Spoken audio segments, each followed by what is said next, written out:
credit reports and credit scores. It is becoming more of an important tool for your finances to incorporate this additional tool in making sure that having education, it makes it easier to tackle it. And attending these workshops like Empower, it gives you that other additional tool to start working on your credit reports. I do recommend, and I'll look forward for all of you to start getting your credit reports at least once a year, review them, making sure that the information is yours, it's current, it's up to date, and keeping an eye on your credit reports from here on. Just incorporate them into your finances.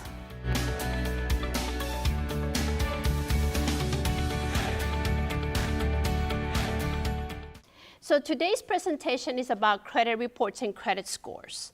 This presentation is to assist you to have a better understanding of your personal credit. Credit right now is very misunderstood. It's stressful and probably scary to some people.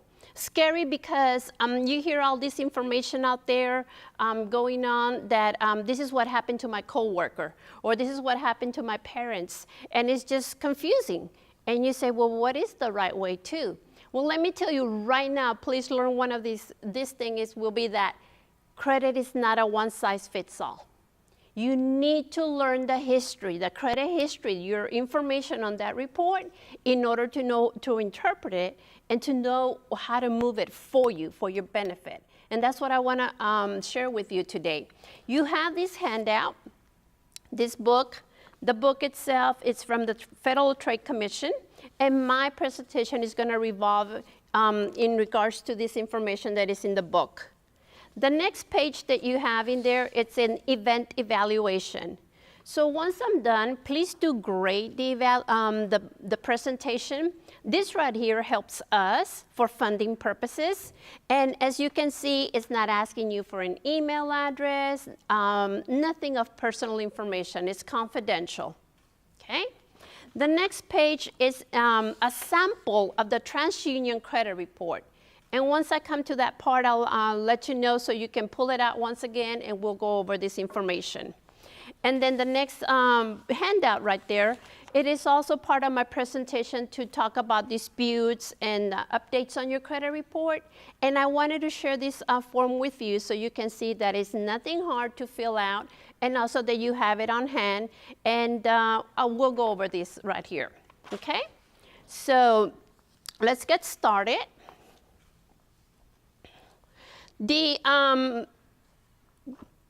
The topics that I'm going to cover today is going to be credit history. What is the content of that credit report? And what does it mean to you? Analyzing that information. Why is it there? How is it, what's the purpose of that information for you? And restoring, meaning the updates, the disputes that needs to be done, and credit repairs and credit scams. So those are the topics I'm going to cover, okay? As we come along, you may ask questions. We're a small group. Just make sure that the question, it doesn't have a lot of history to it, and I'll answer them for you.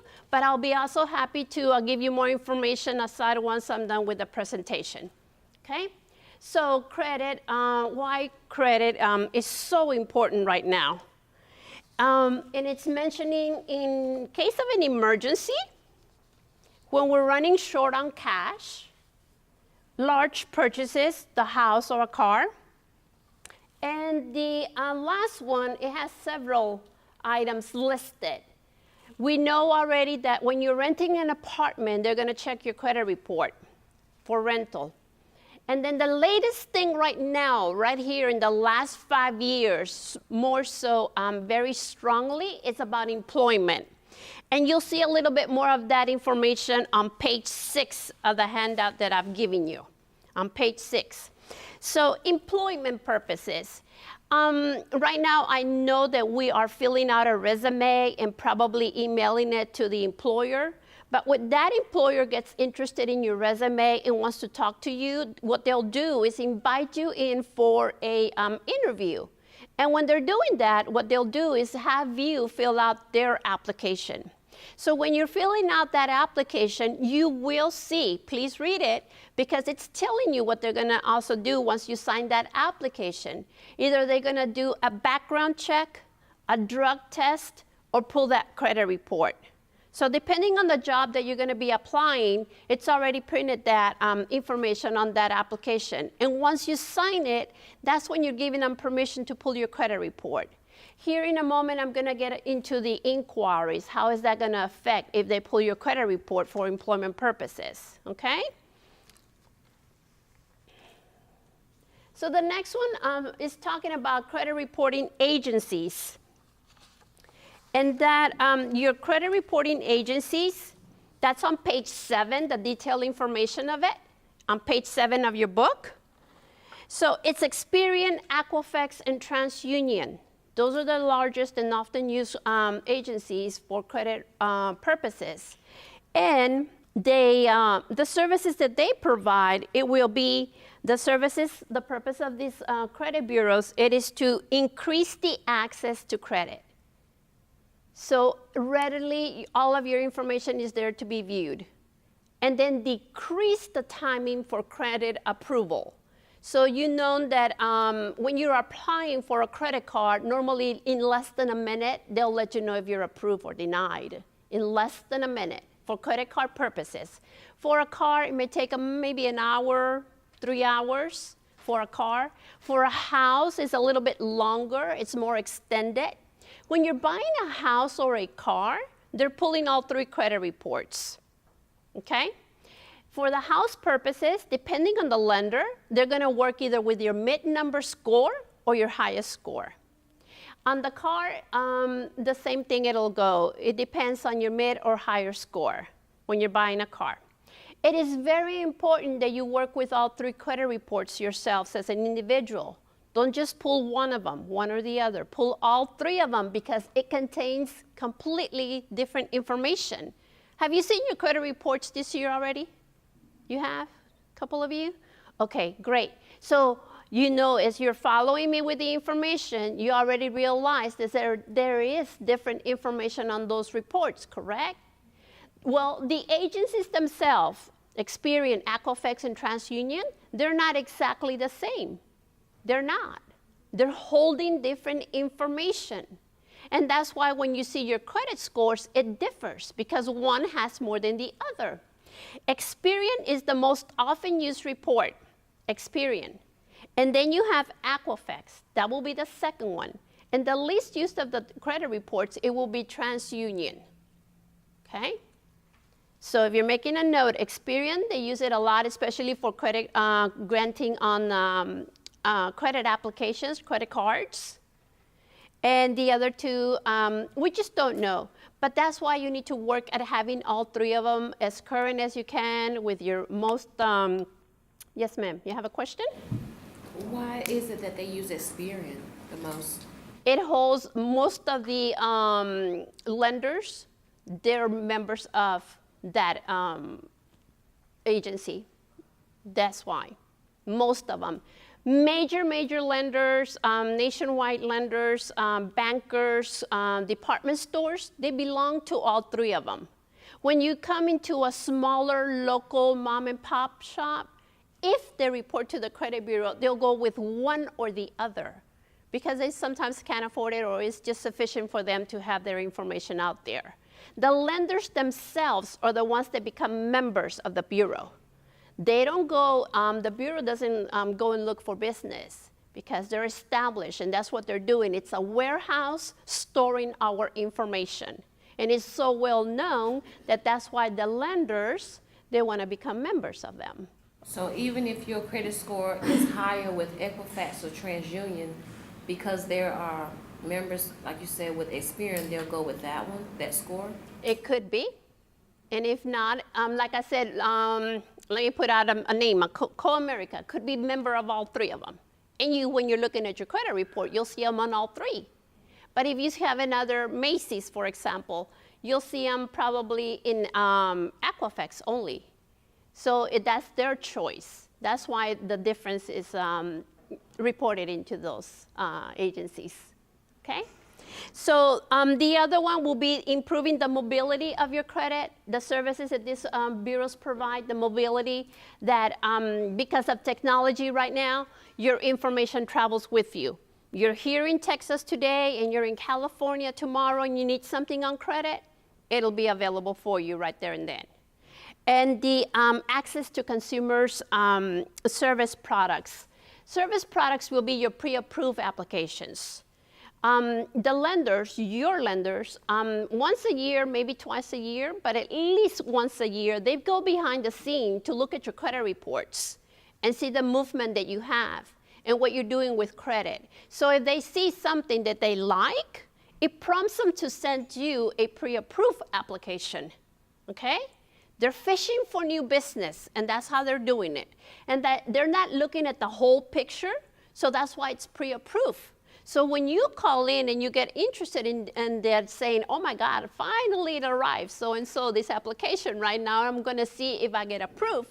So when you call them saying, hey, I have the application, now let me see if I get approved, they're gonna run your credit, and they're gonna view the whole picture, and that's what's gonna cause to hurt your credit. It will. So I'll get into the inquiries just here in a second, all right? So those are your 3 credit bureau agencies, and I want you to become familiar, and if you have to do any work on your credit reports, work with the credit bureaus, not with service providers out there. There's a lot of them coming out of the, being developed, because why? They're listening that right now credit is being used for many reasons right now, and there's a lot of confusion out there and a lot of lack of education that's why they're there. They want to solve it for you.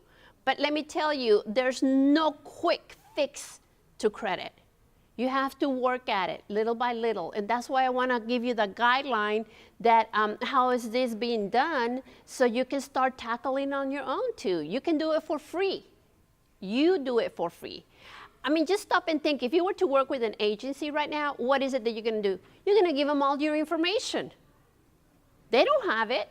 So, and then on secondhand given information, they probably listen indifferently. So might as well do it on your own. So credit reports information, what does it contain? What is the information does it have? So it contains your identifying information, that is your personal information. Your name, your address, your employer, your phone number. Okay, that's on your credit report. Your credit history, those are your lenders. Credit history is your lenders, also known as trades. T-R-A-D-E-S. How many trades do you have? So you'll hear those 2 words, your credit history or your trades. And then it has your inquiries and also public records.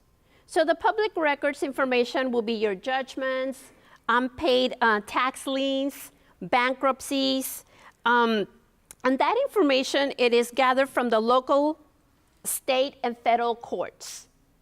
And the credit bureaus are the ones that go after this information. The credit bureaus, they gather this information, they bring it in, and then they put this information into the pertaining files. That's how it gets there, the public records, okay?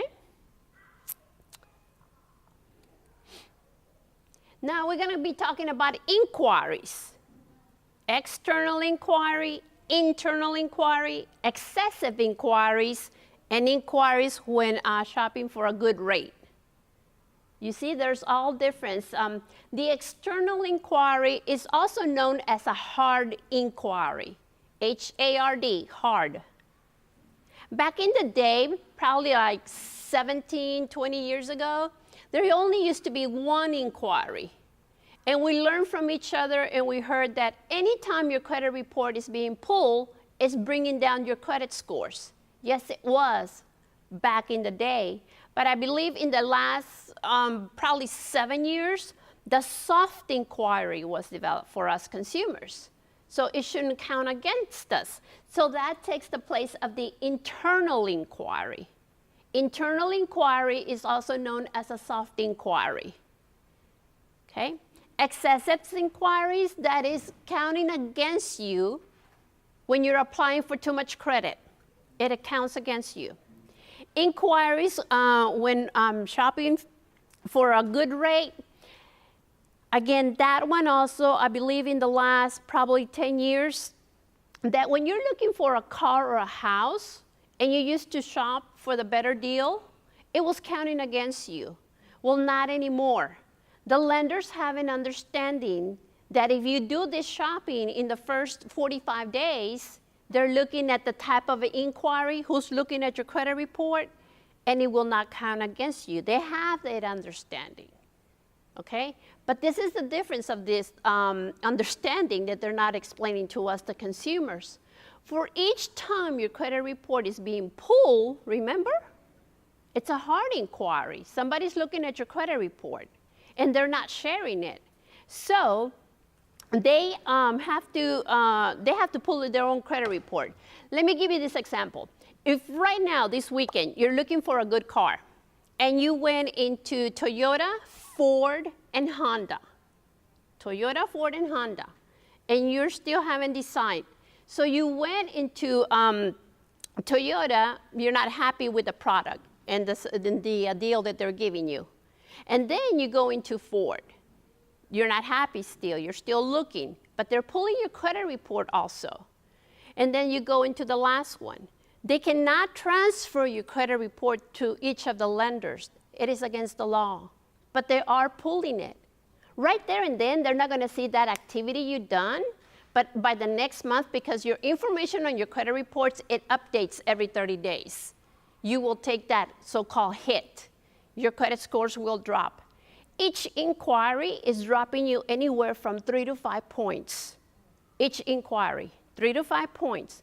The hard inquiry will stay on your credit reports 2 years from the print date, and then it automatically will fall off. Yes, sir.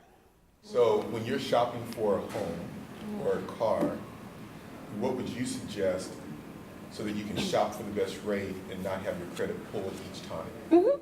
For the car purposes, I recommend, and you have to do some things and all they can say is no, right? But you have to try some things. I recommend that you pull your own credit reports, all 3 of them, and go into the lender and say, look, this is what I have to work with. Can you work with me or not? Because if not, we're wasting each other's time, and let's move on. For car purposes. And then sometimes they'll say, oh no, we gotta have to pull your own because we have to see. No. I'm looking around right now. For house purposes, you really can't get around it. Well, I was going to tell you, I was going to share something because I just bought a house recently. You did? Okay. And because of what you just said, I realized that every time you go to a mortgage company, they want to pull your credit. Right. And they want to pull your credit for a couple of reasons. Number one, they want to see how serious you are, and they cannot guarantee the rate until they know your credit score. And so once I went to one company and I got my rates, I told the other companies, here are my scores, do not pull my credit, just tell me what the rate is if my score is this.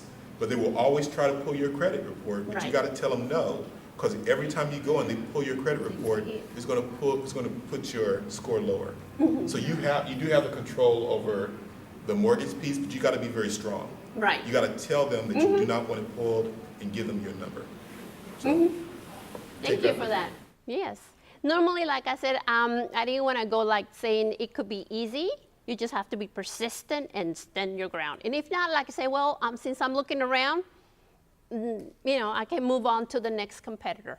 Yes? So when you basically, each year you're allowed to be able to get a free credit report. Does that stand with each different credit? Agency, yes. When you pull it, and I'm going to get into that here in a minute. Yes, with each of the agencies.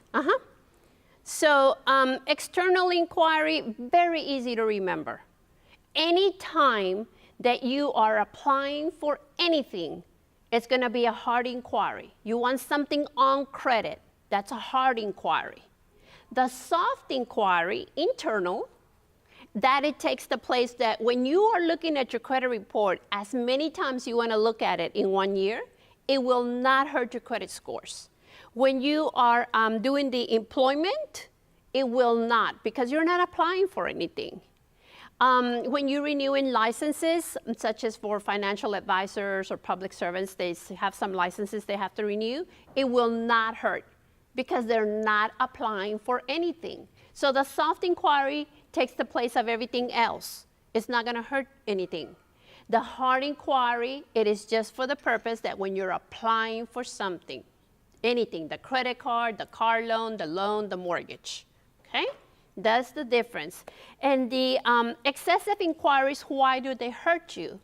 Because when, if you see in your credit report, you will see those inquiries printed, and the lender will see them also. So the lender, your information, if you were denied, well, that's the only thing that you and that report, you know it, you were denied. But the lender doesn't know that, the future lender you're trying to apply for. So what they're doing, it's already formulating that inquiry as to a potential account. And that's why it hurts, because anything as of movement activity on your credit report is what's creating those numbers that are formulated for our credit scores, okay? So that's why it hurts us. And I already went into the rate shopping. Let me also share with you that for the credit bureaus, Experian, their credit score system is called Vantage score. For Equifax, it's called the Beacon score system. And TransUnion is Empirica, Empirica, Empirica. So those are their pertaining credit score systems for each of the agencies. So the reason I'm explaining this is so you will not get confused that FICO score, it stands alone. It's nothing with the 3 credit bureaus. And I'll explain here in a minute that too, okay? So are we good on that information? The, for Experian is Vantage score. For Equifax is the Beacon. TransUnion is Empirica.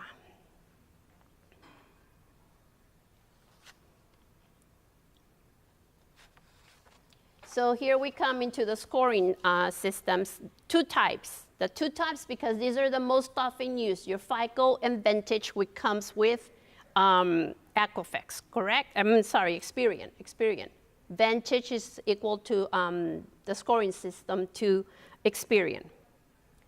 So the FICO score was first introduced in 1989, and it is used by the vast majority of lenders, so just so they can see for credit purposes, for granting credit. And it's a snapshot of all 3 credit bureaus. FICO score is compiled from information of the 3 credit bureaus' history that you have as an individual. Got it? That's what the FICO is. So the FICO score, it ranges from 300 to 850. That information is on your book on page 9 and 10. On page 10, it'll have this breakdown, the outline, but it doesn't have the percentages. So you might want to just make the note of that, the percentage number, but it does have the outline, the topic of how it's breakdown. So look at the example on the slide. It's a pie chart, and it starts with 35%. That is your highest weight, making payments on time. You make payments on time, and that's what your credit score is revolving to increase your credit score. 35% of the weight. The second weight, 30%. 30%. Amount owed, that's the blue area. 30%. That is the taking consideration on your outstanding debt. And that is especially on credit card debt. Be very careful on that area, your credit card debt. Your credit card debt, back 5 years ago, it used to give us a window that if you were using your lines of credit anywhere from 50% to 30%, we were doing okay. We were doing okay. But hey, the more they give us, the more we run away with it. So the lender saw like, uh-oh, we're gonna cut it down, and they have. Here recently at 30% or less of your lines of credit to be used. So the example is that if you have a line of credit of $1,000 and right now you're at $950, you're thinking, I charge well, huh? I'm doing pretty good. Well, the lender's saying, no, sorry, Mr. Consumer, you're a high-risk person right now because there's no room for wiggle, emergencies, and you can very closely run over the limit. So that's not good. So on that line of credit that you have $1,000, you should be at $300 or so. Yes, at $300 or so. And then right now also with credit, less is best.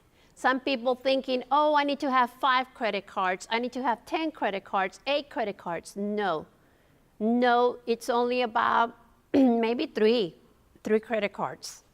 Are we okay with that? Yes, ma'am. I have a question. I have a credit card that provides the FICO score every month. When I pulled my credit bureaus this year, I noticed that every month for that particular bank, that they are actually pulling my score. And my score has actually dropped over 80 points in the past year since I returned from being abroad. But I haven't really done anything different. Nothing? Paid off an account? I do have one bad account, and it's for a medical doctor, in which I can pay that off. That's not the big deal, but I didn't think that that would drop it 80 points for having one bad account.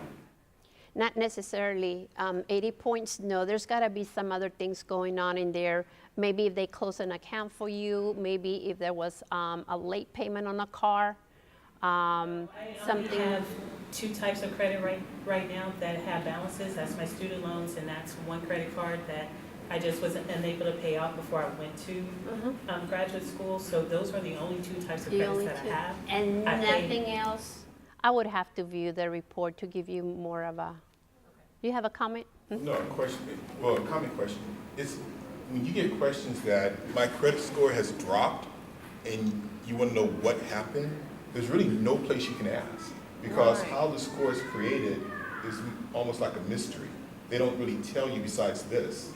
There's a factor area. There's a factor area on your reports. Have you looked for that? The reason your credit score is such is because this. A couple of payments late, or you close some accounts, or you have some accounts. There's a factor. It's called factor area, and it gives you a listing, depending maybe where you're pulling from to. Some of them are very detailed, your reports, and some of them just give you the report themselves. So look for the factor area. Yes. That's more probably also being in use right now, the factor area. That'll guide you as to saying why they gave you that score. I've seen it more and more now, factor. So if that information is not correct or you're disputing it, is there a company that you can contact that does the FICO score? In FICO, remember, you need to dispute each of the reports, the agencies, because FICO is gathering the information from the report. So once you fix or you have done the update with the credit bureau, then the FICO score has to change because again, it's extracting the information from the bureaus. Okay, just last question. So in your situation though, the score has gone down. There's nothing that's obvious to support why it went down. And what I'm saying is that when you're in that situation, there's really nobody to call. Can you call FICO? You can, right? Yes. There's myfico.com. myfico.com. And you can go online and start researching it too, myfico. If it was the FICO score, remember? If it's from each individual credit bureau, you contact the credit bureau. That's why I'm trying to explain where the information comes and how it's gathered so you can go to the source and not, FICO is not it doesn't have nothing to do. They will not go into Experian or Equifax and say, well, we got this wrong information. They won't. They're just gathering the formula, and that's all. So if there's something wrong, it's with each individual bureau for them to correct it so FICO can extract the right information later on. You gotta find out who's creating that score. Is it a FICO score or some other third party that's giving you a score from your credit card? FICO just gather it from the bureaus, remember. FICO. Is that where you're looking your drop? You know, I'm not exactly sure. I think it is my FICO score that my credit card provides me because it is Chase. Okay. And when I pull my bureaus every year, I pull each of them. And like I said, there's not anything really negative on there except for that one account. Well, now with this information, glue your puzzle together and then go to that source. I don't want you to be confusing. That's why I'm trying to give you the guide as to how this flows. So now you know where, well, we all think, oh, FICO is well, yes, for lenders, that is the most often used. So they can have a quick look of the information that all three bureaus contain. That's what FICO's doing. But then you have to deal with each of the bureaus, okay? Anything else? Yes, ma'am. Yes, she mentioned about the medical bills, but I recall seeing something on, I think, CNN, where they said that they're not supposed to report medical bills. Not yet. An agency for medical bills is different, right? Yes, it is. But I know what you're talking about. You see, we got to read it correctly and completely. There's some changes coming down this fall. I've been reading about this information for the last 3 years, that there's going to be changes in regards to how the judgments are being contained in our credit report, about medical bills, and the opening and closing of our credit accounts. Those are changes that are coming about, but they're not here yet. It is so true that the medical accounts weigh us down a lot, and instead of weighing us down, because the average number that they gathered for us was 80 points. When you have a medical account in your credit reports or several medical accounts, it weighs you down about 80 points. So what they're going to do for us on medical accounts, because it's not a luxury, it's a necessity, they want to give us something in return. But this is going to be what I'm reading is that, okay, so if you have other accounts, such as other credit cards, a car loan, and your mortgage, if you have that, then why haven't you taken care of business, you know? The medical account needs to be taken care also. It's something that you owe, you know? But if that's the only account in medical that you have on your credit report, there's no car loan, there's no credit cards, it's weighing you out down a lot, especially with those balances that are $25 or $50, which is those are your co-payments to lab work or co-payments. And if you haven't paid $25 in the last 3 years, and here you are ready to buy a car, $20,000, that's why they look at us like, really? You gotta take care of business. I mean, you're asking for $20,000 and we haven't addressed 25, yes.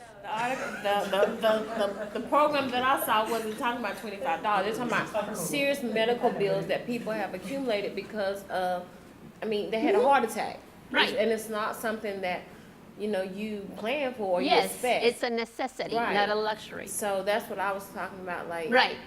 These serious medical bills where people come into these health problems all of a sudden. Right, exactly. And there are thousands of dollars that they owe because, with the medical bill, once you get that bill, it's not one bill, it's several bills coming from. You'll get a long line of, yeah, exactly.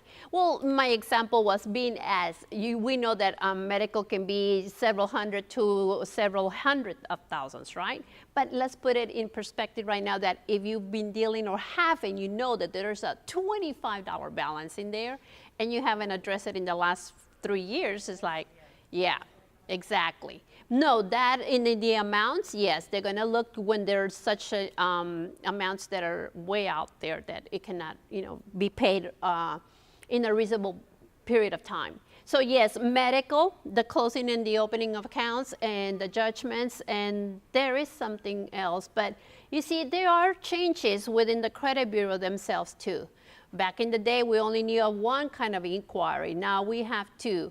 So there's some things that they have changed. And as she was reading, I also read, and then I have to be certified to be a interpret credit reports. And that I learned in and when I'm studying for renewal of my certification. The laws, the interpretation of the information, all of this, where it comes from and what is it doing for us, the consumers. So let's get back into this pie chart here. 15%, how long have you had credit? 15%. How long have you had credit? When you last used, when you last paid, that 15%, it takes that's that weight for it. 10%, that will be the number of inquiries or your new credit. New credit is considered to be, if you have an account, you open an account today, it doesn't mean, oh yeah, I have credit. No, you have to prove to the lenders that you are a responsible person. So depending on the lender, it's gonna take anywhere from 6 months to a year to establish that account, depending on the lender. If you're thinking, oh, next month I already done my first payment and I'm ready to go for the next account, the lender will say, wait, just a second. That account is too new. I need to see more payment history. That's what they're looking for, right? And then the last one, 10% of variety of credit in use, variety.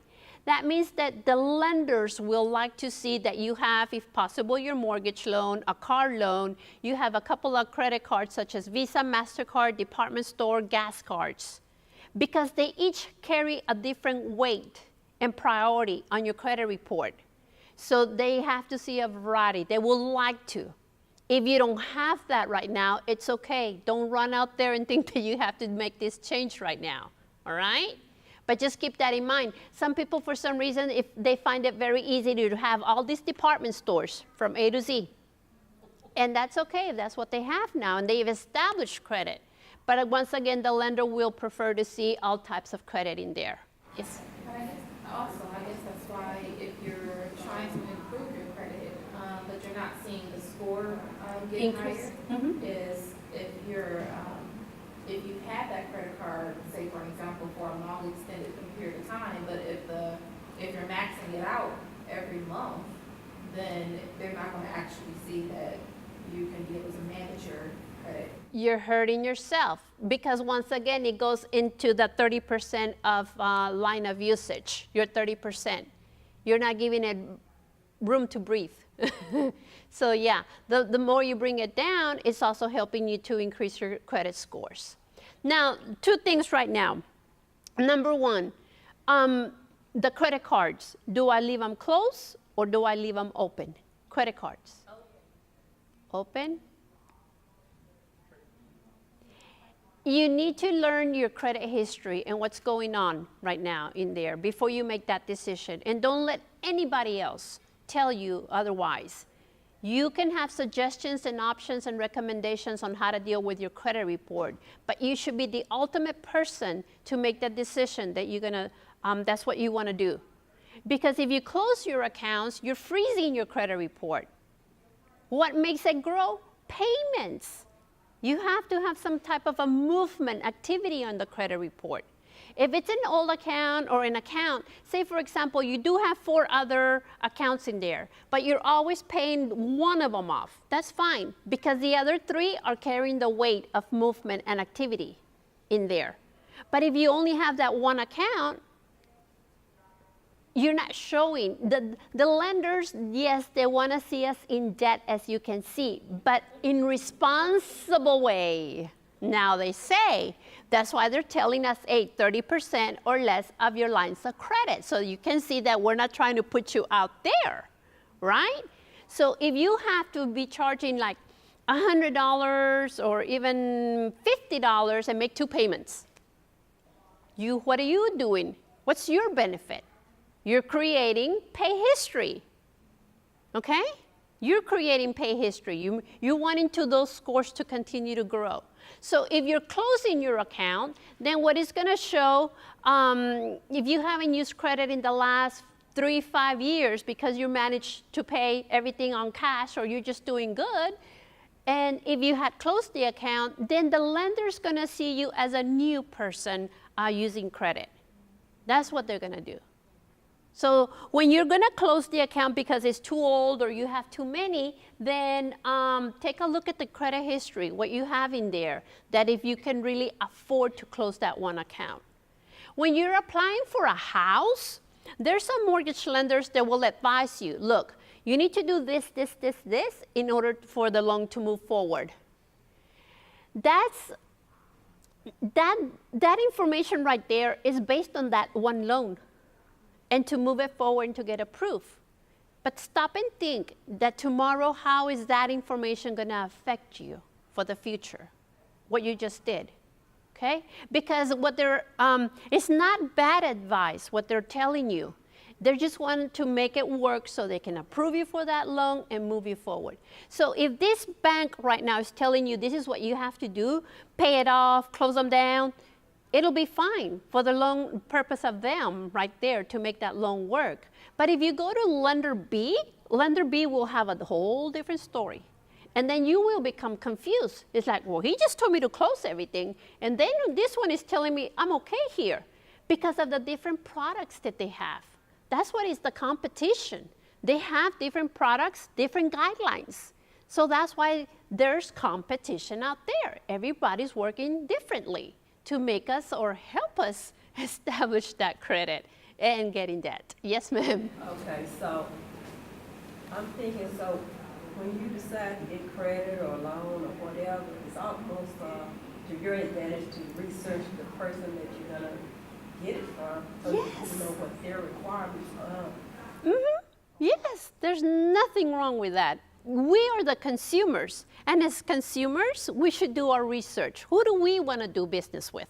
And not be at the last minute at somebody's mercy. So be prepared, yeah. So say for instance, if I wanted to get a Walmart card, Uh-huh. so is it to my advantage to call them and see who they pull from? The report? You can ask, and they probably tell you, and some of them don't even know for real. Honestly, they wouldn't even know, yes. But always ask. If you don't ask, you won't know. And it's just asking. I'm like a 2-year-old when it comes to all of this. Why? Why? So that's right there, your FICO scores, okay? Your Vantage score, as you can see, it ranges from 990 to 501. Your Vantage score. And pretty much Equifax and TransUnions have the same scoring system number. But once again, because those are the most often used credit scores, I wanted to share with you. Okay? So once you have arrived to that credit score, by the way, the credit score, your credit score right now, a decent or good credit score will be at 640. 640 to start getting good products, such as low interest rate or maybe no interest rate on your credit cards, or a very low down payment or no down payment whatsoever, and 640. That's just a guide, so you can, when you go home and start looking at these numbers and still say, well, what does this mean at the end of the day for me? Where am I? So if you're at 640 and above, you're doing good, and just do baby steps, okay? Keep going as you're doing. It's growing. But if you're already 600 and below, go home and clean house. Do the disputes, the updates, and all of that information, so it can only get better. It's got to grow. It's got to go move forward, okay? Now, with having that credit score of 640, yes, ma'am, go ahead. I was just thinking, like, say for instance, like you have old addresses on your report, would it be better to try to get those deleted? Thank you. Or is it possible? No, yes, thank you for that reminder. The personal information, such as your old addresses, your employers, even your names, they have to be the legal name. It has to be your full name, no nickname in there, no just an initial letter, no. Do the updates, and that's our responsibility. So you contact that credit bureau and say, you know what, I haven't worked there in 5 years, or I haven't lived there in more than 5 years. This is my current information. So it is our responsibility to contact the credit bureau where you see it and tell them that that update needs to be done. So would that increase the scoring? Not really. It helps to declutter your report, to declutter it. Yeah, have it more current and up to date. Okay? All right, so remember I was telling you that 640 or even 700 score, it doesn't guarantee that account, that you have that number. Because in play, they will have these factors also, your income, your length of residence, and employment, which that is compiled into the 3 C's of credit. Have you heard of that? 3 C's of credit, the letter C's. The first one is your capacity. Capacity. So in capacity, they're looking at the income, and do you have enough income to support the new account?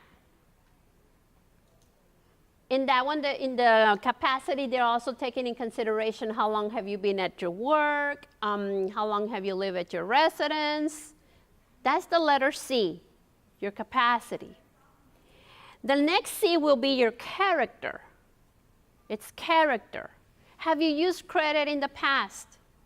How have you used this credit? You pay it on time? What's going on your credit report? That's your character. And the last C will be collateral. So depending on what you're obtaining, is there any other way to guarantee that account, that loan? Depending, mainly is when you're buying a house or a car or a signature loan. They want something to guarantee it.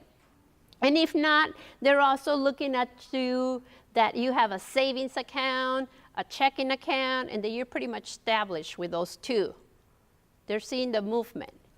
So these 3 C's, you're not going to see them in a category in the application. They're just gathering it as you fill it out. As you can see, when you put your income, that's how they'll know your capacity.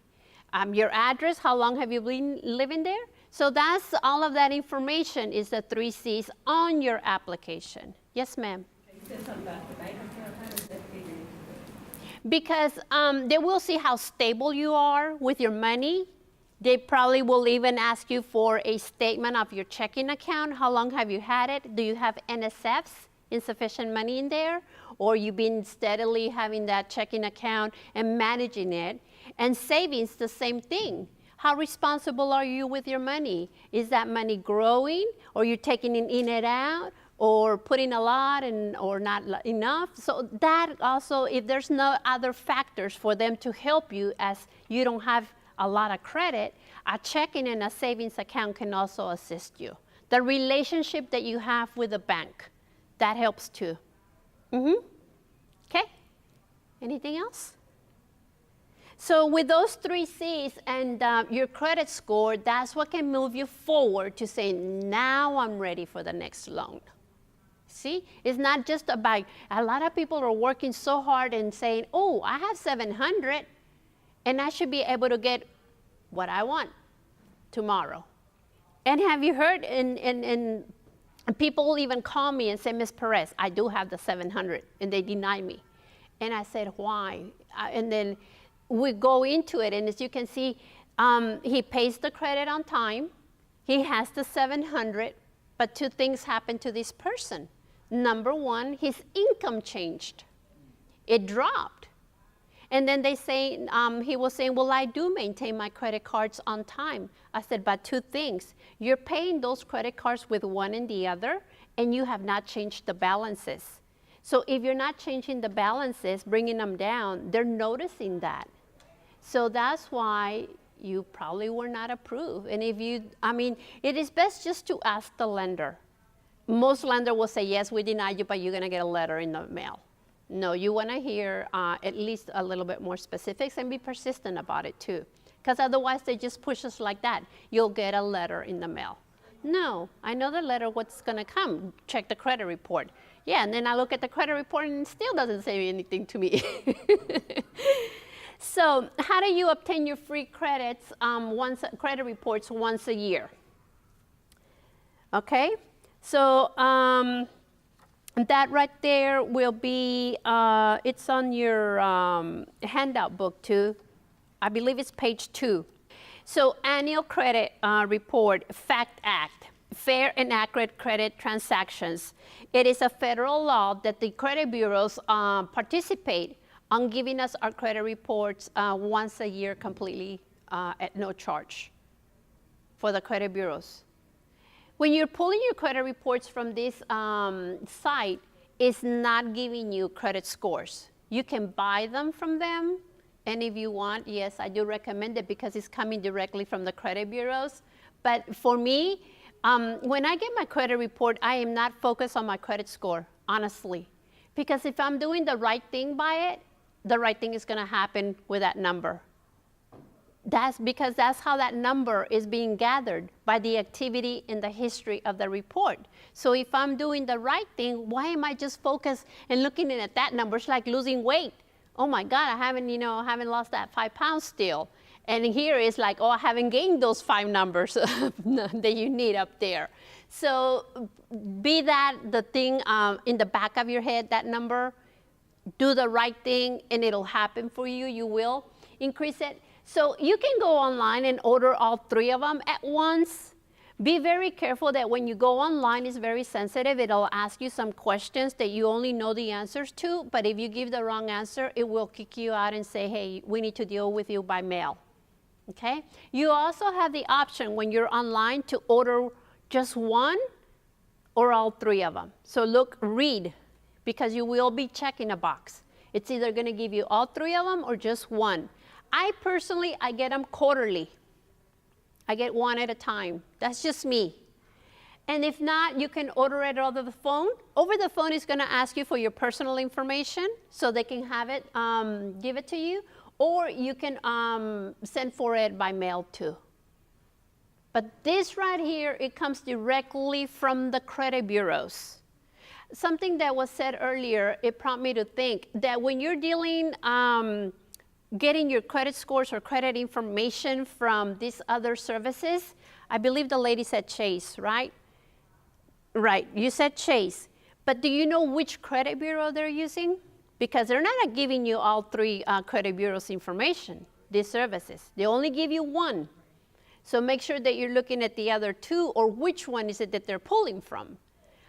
There's some services that only use either just 1 bureau, or the credit score comes from 1 bureau. But on my credit card, it actually shows the FICO score, not the vendor. Well, great. If it's FICO, then that's based on the 3 bureaus, okay? But if not, ask where is the number coming from now that you're informed that either they can be working with the FICO score, which is good. If not, some of them are only giving you like TransUnion. Since it's the least used, they're giving you the TransUnion credit score, and that could be one of the lowest of the 3. So ask where they're getting their credit scores. Yes, ma'am. So what's your perspective on, I guess, companies like creditkarma.com and things like that? Don't get me started. It's a service product. It's a service product. They're not the credit bureaus. No. Just like you just mentioned Credit Karma. And Credit Karma right now is working with 2 bureaus. It used to be that they were only using 1, TransUnion. And TransUnion is the least used, remember? So that's why they incorporated the other one, Experian. No, Equifax. They incorporated Equifax. Yes, sir. So what I found is that most banks and credit cards, they provide you with some type of free service. Mm-hmm. And so one thing to consider is you don't always have to pay a Credit Karma to get your credit score. If the free service usually looks at 1 credit reporting bureau, but if you pay, you'll probably get all 3.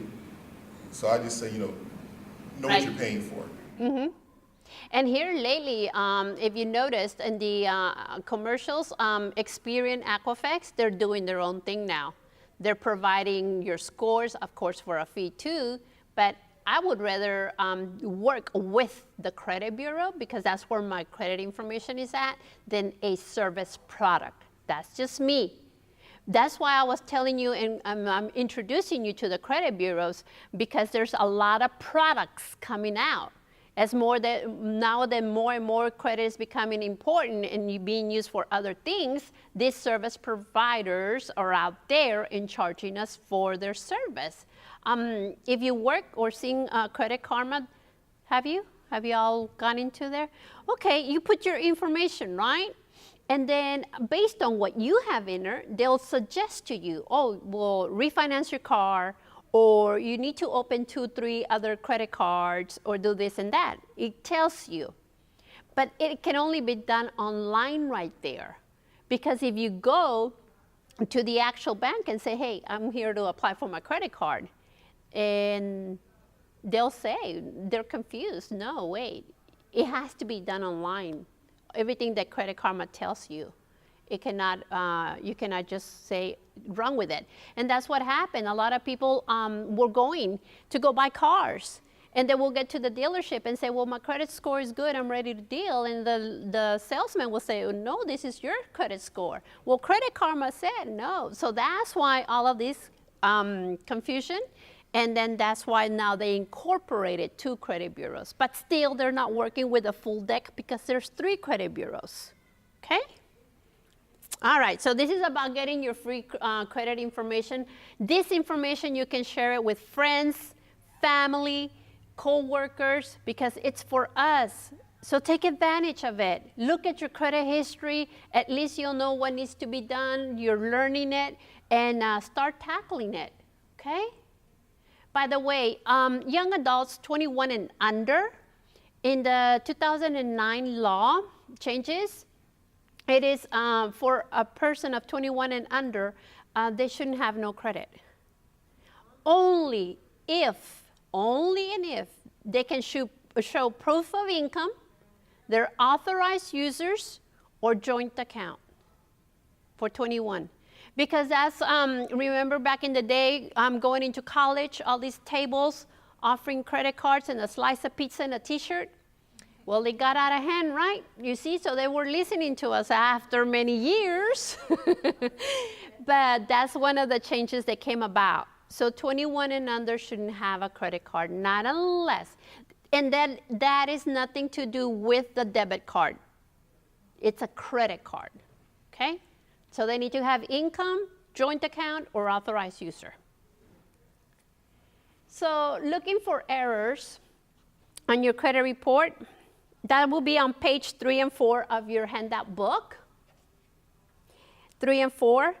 And looking for errors, just keep in mind that what you're looking for right now, for you to start getting warm up in what is it that you're looking for, it'll be your personal information. Is that current?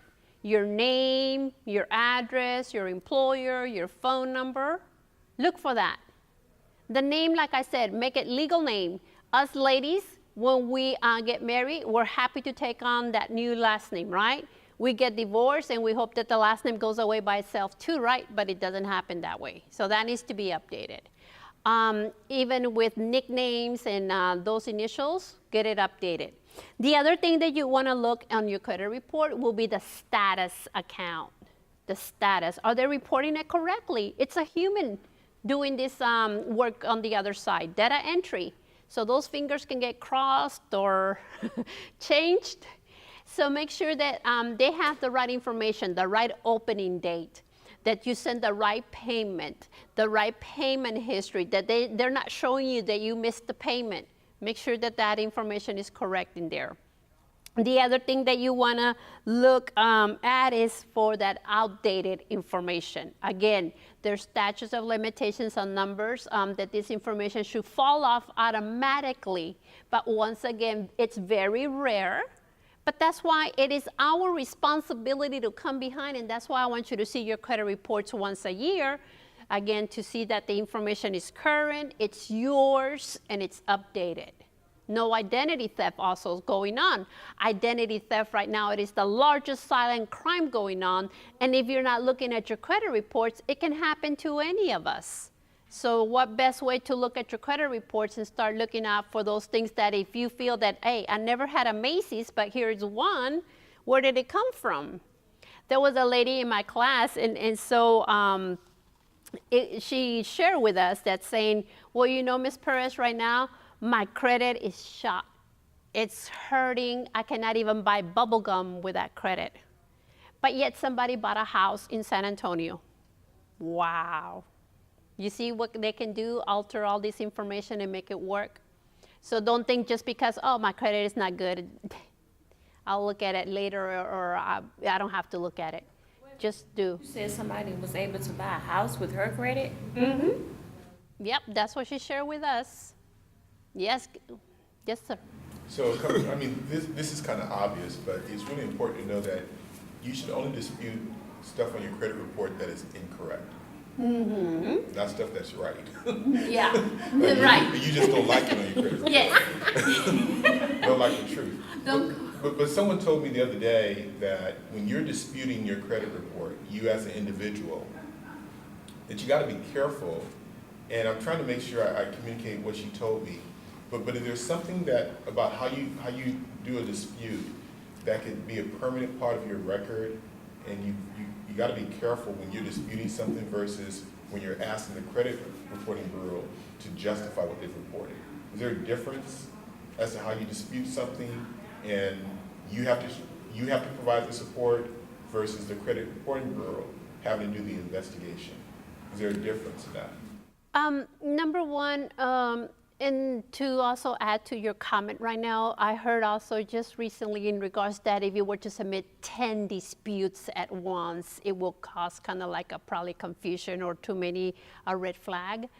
I personally, and I'm going to look into it, but from what I know right now is up to today, that how you submit your disputes and however many, there shouldn't be an effect because that's the purpose of disputing.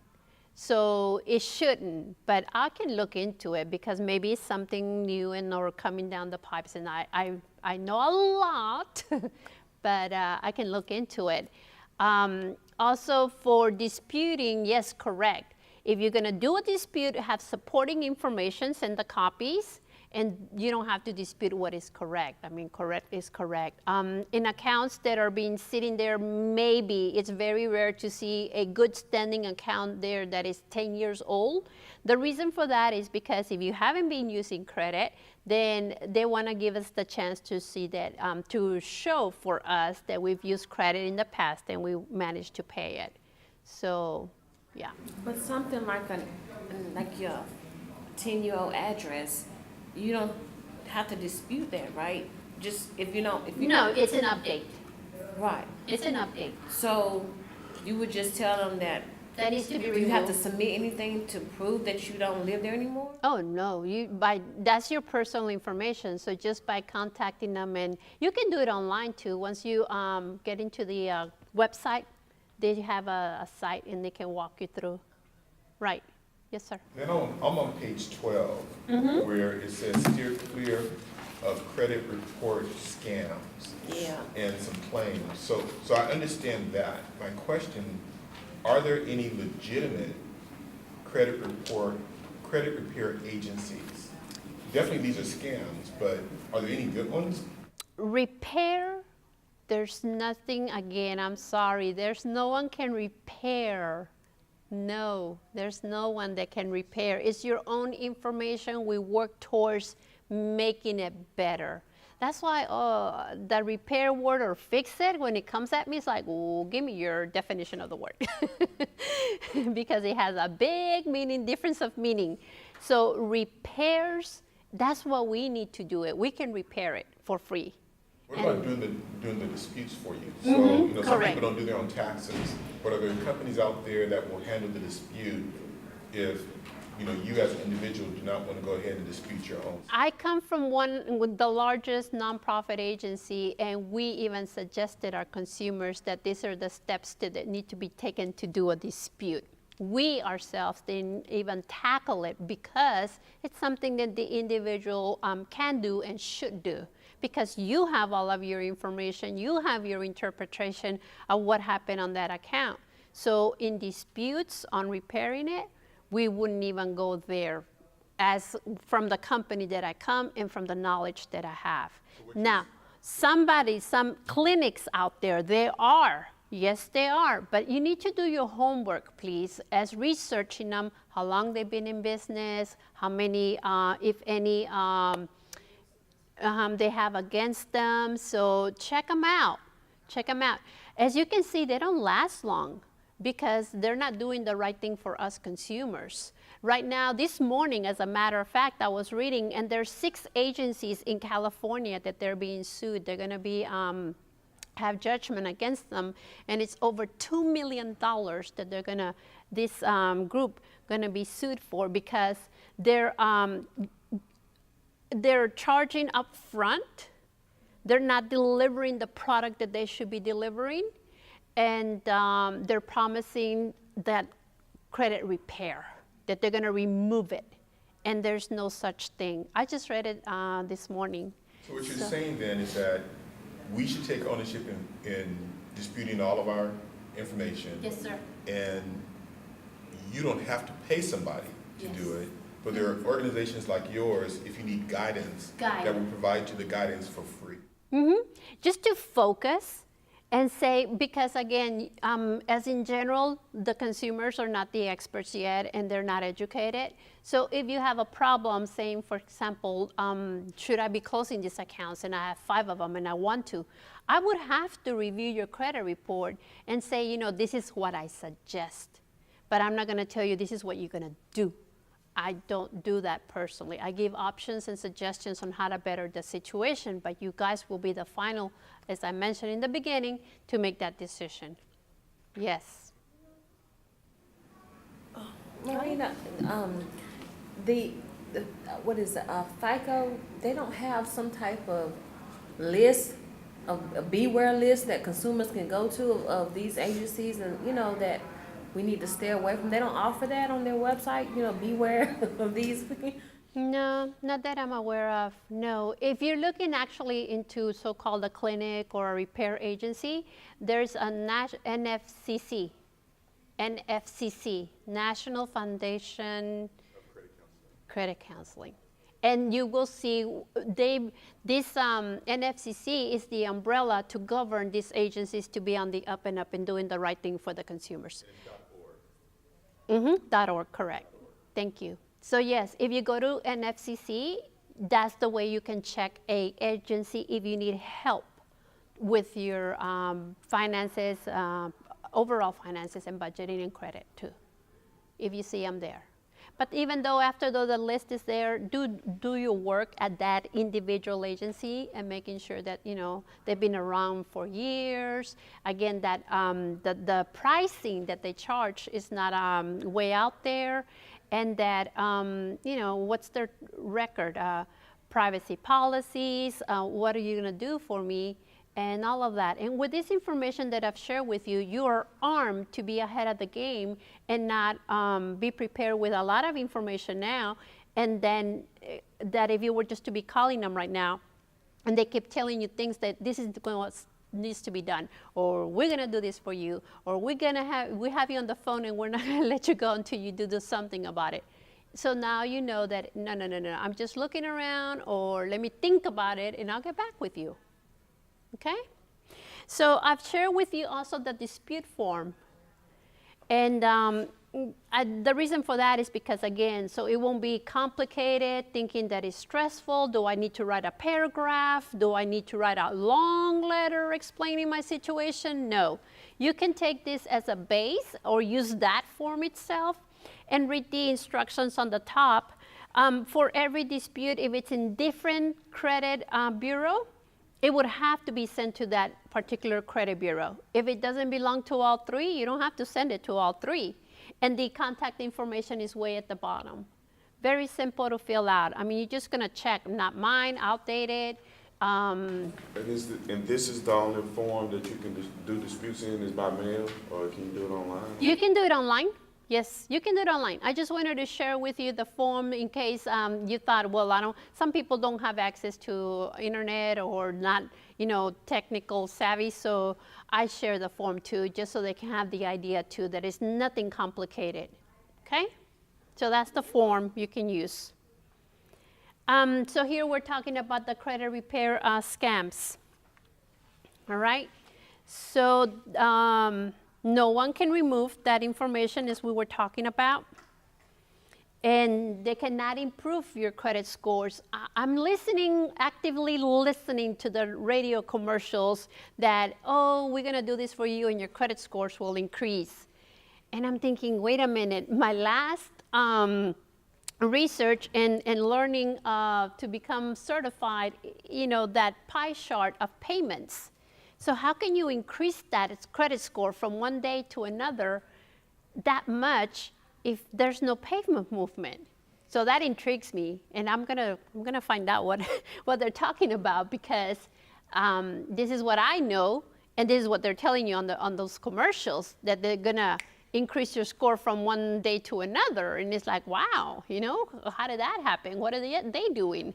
So pay attention now and listen around that when they're telling you, oh, we're gonna improve your credit scores. How is that gonna be about? Let's see. So on credit repair clinics, just be very careful, even though you have locally or out of state, do the research, okay? Any other questions? Yes, ma'am. So, if I wanted to basically move to another country and use the credit that I have here, is that possible? Like, if my credit score is pretty good and I don't basically want to start over in another country? You would have to talk to the lender. I'm not really sure how that works, but it's two things. Either those countries, they don't have the same system that we have, but they can check in what you have here, and it'll probably have to be like the old way to get that information. Or if you want to travel with your own credit reports, and as you go there, present them, and then they'll do the process of what their system is in their country. I really don't have, it works very differently even in other countries. Some of them don't. I know for a fact in Mexico, the credit is extinct. It's hardly used. They pay cash for everything. And whoever gets credit, I mean, they have to have serious money. But it's just different. But for you, take your credit reports with you. And if not, if you're going to do something, they'll walk you through it. How are they going to research it? Okay? So good credit takes time and effort. There's no quick way of building your good credit. And, it takes years to build this credit history. So start working at today. Is there anything that you would like to share with me, what you learned today? One thing, anyone?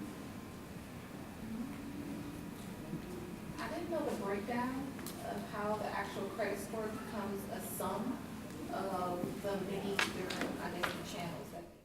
Right, for the FICO score? Yeah, the FICO score. Great, yes. It's very important, right? It makes sense now. Where did they get this information? What's creating that number? Lately, people have shared with me the difference of the score system. They thought FICO was FICO and that was it out there. And then the breakdown of having the Vantage and Beacon and how it's compiled. That was something that I didn't know before, the different Beacon and Vantage. And then also, you briefly mentioned about the medical. Can you make sure you come back and give us the update? I promise you, because you know what? As I am delivering the message, I stay up current with all of those changes. And like I said, I've been reading, and I continue to read. Like I said, this morning I was reading some things too. It's like, wow, there's, all of the, about credit. Yes, Because I was at home and I was doing something and I had the news on TV. And you know how you hear them talking, they're talking, but it got your attention. Perez said that it's not gonna be held against you, your credit point. So I'll turn around then, because that's what comes. So I definitely think that that's something good. And yes, once those changes, like I said, I've been reading and hearing about the last 3 years, and now finally they said this fall it's gonna go in effect, but I'm waiting and I'll see. This is my contact information if you want to send me an email if you have a specific question or if you need some assistance, please. Also, really quickly, what about if you're trying to get like business credit? Yeah. How does that kind of, do they look at your personal? Business credit, awesome question. That's another thing coming up really strong right now, that everybody wants to have business credit. It starts with your personal credit. You need to have the strongest personal credit in order to go into business. You cannot jump. It's not going to substitute. And once you do business credit, you will need your EIN number, which is your license number, because that number is going to be so-called, this is what I'm calling it, your social security number. And that's how that information of business is going to be transferred into business credit bureau. The credit bureau most often used is the Dun & Bradstreet. It's a worldwide credit bureau. Dun, D-U-N, Dun & Bradstreet. That's the most often used in business or commercial credit. It's a worldwide. And the next one is Experian. And for Experian, what you need in there just to create your file, you will need just your phone number or your address, and they can create your business profile. But again, please, I mean, if you think that personal credit is a little confusing right now and it's stressful, business credit, it's another animal. So we need to start working with your personal credit, make it strong, have it current, and then you can start looking into your business credit. I do also do presentations on that because there is a lot of small entrepreneurs that wants to start their business and going into business loans, and we need to get them ready for that step. But if you do like an LLC, doesn't that eventually like basically take you away from personal credit or something? And you will have to build your profile, and there's a couple of steps just to get you into business credit. Yes. So when you form a new business, the business doesn't have any credit history, so they're going to look at your personal history Right. and guarantee that money until you get some business credit. So, yeah. Yes. Hey, this is not the end, right? This is just the beginning. This is the beginning, exactly.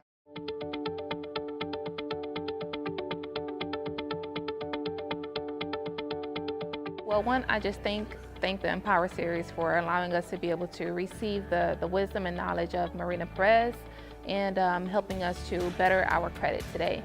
I basically learned about business credit and how is that based off of your personal credit, and as well as how important it is for us to just stay consistent and dedicated in helping ourselves and being an informed consumer on building credit. My name is Swala Sauce, and I come to the Empower series because just like I always believe, you never stop learning. In today's topic, we talked about credit, making sure that you're maintaining your credit and that you're aware of all of the new laws and changes that affect your credit. One thing that I learned today, which is I look so excited to hear from Marina again about, is the medical aspect of your credit and what the government is going to do. I did read where they're talking about having it where your medical bills will not affect your credit, and I know that's very vital now because it's not just elder people or seniors that are being affected by their health, but also young people now. Hi, my name is Ami, and I've been with the Empower series since the beginning. And today we talked about credit, which reinforced some of the things that I already knew, but it also gave me new information on how medical debt affects your credit and how that medical debt affects it, whether it's low or high.